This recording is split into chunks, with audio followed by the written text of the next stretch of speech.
नमस्कार दोस्तों, आप सभी का हार्दिक अभिनंदन। स्वागत है बिहार बोर्ड के इस ऑनलाइन प्लेटफॉर्म टॉप टारगेट के यूट्यूब चैनल पे।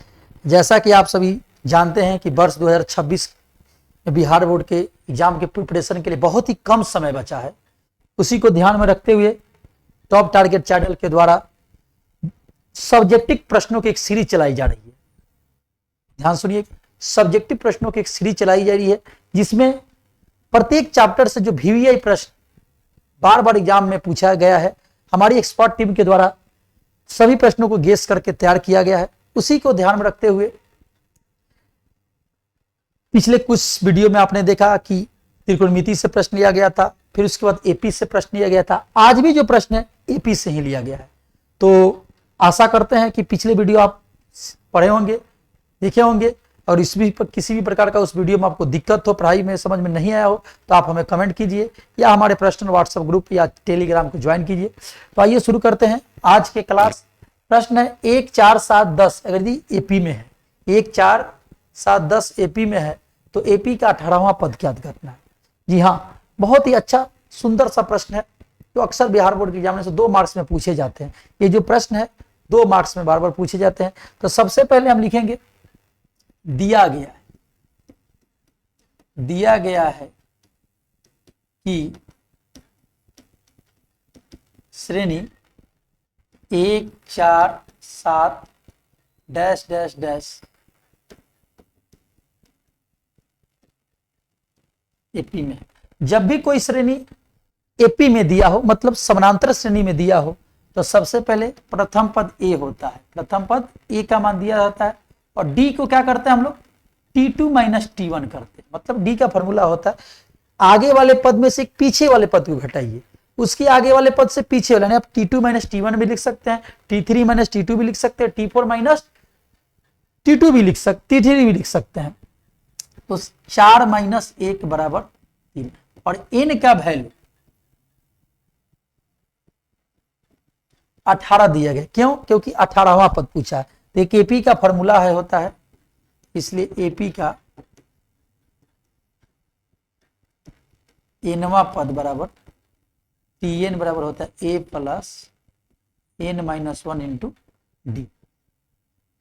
तो हमें क्या करना है, इसलिए T18 निकालना।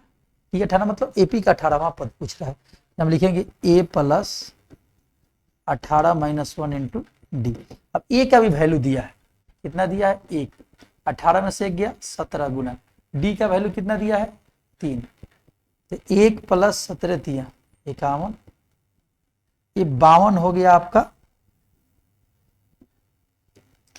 इसलिए हम लिख सकते हैं एपी का 18वां पद 52।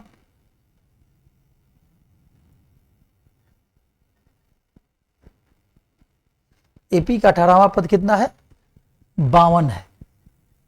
एपी का 18वां पद कितना है 52। आइए फिर से एक बार समझा देते हैं आपको प्रश्न।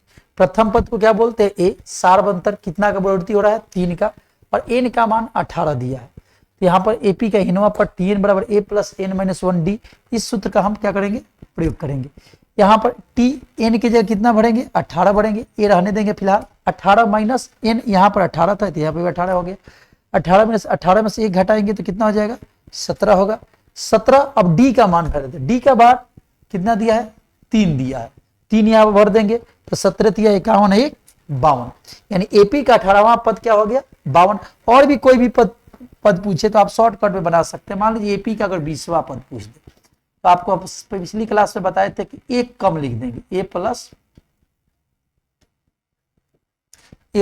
19 डी लिख देंगे। अब बस ए का मान रखिए, ए का मान कितना है 1, 19 गुना 1 प्लस 19 3 57, 58 आ जाएगा। नहीं कोई भी पद पूछे, अगर 20वां पद पूछे तो 1 कम, 1 प्लस ए प्लस 19 डी। 18वां पद पूछे तो ए प्लस 17 डी, और यहां आपसे पूछा था 18वां पद ए प्लस 17 डी। यानी देखिए 18वां पद 52 है, फिर 3 बढ़ाएंगे तो 55 आएगा, 3 बढ़ाएंगे तो 58 आएगा। यानी हमें 18वां पद कितना आ गया 52, इसमें 3 बढ़ाएंगे तो 19वां पद रहेगा। हमने आपसे एक क्वेश्चन और पूछ लिया 20वां पद, तो 20वां पद कितना स्वाभाविक है कि 2 पद बढ़ा तो 3 का डिफरेंस है, मतलब 3 का अंतर है, तो 3 दूनी 6 बढ़ा, तो 52 6 58, ये भी हमारा आंसर सही है।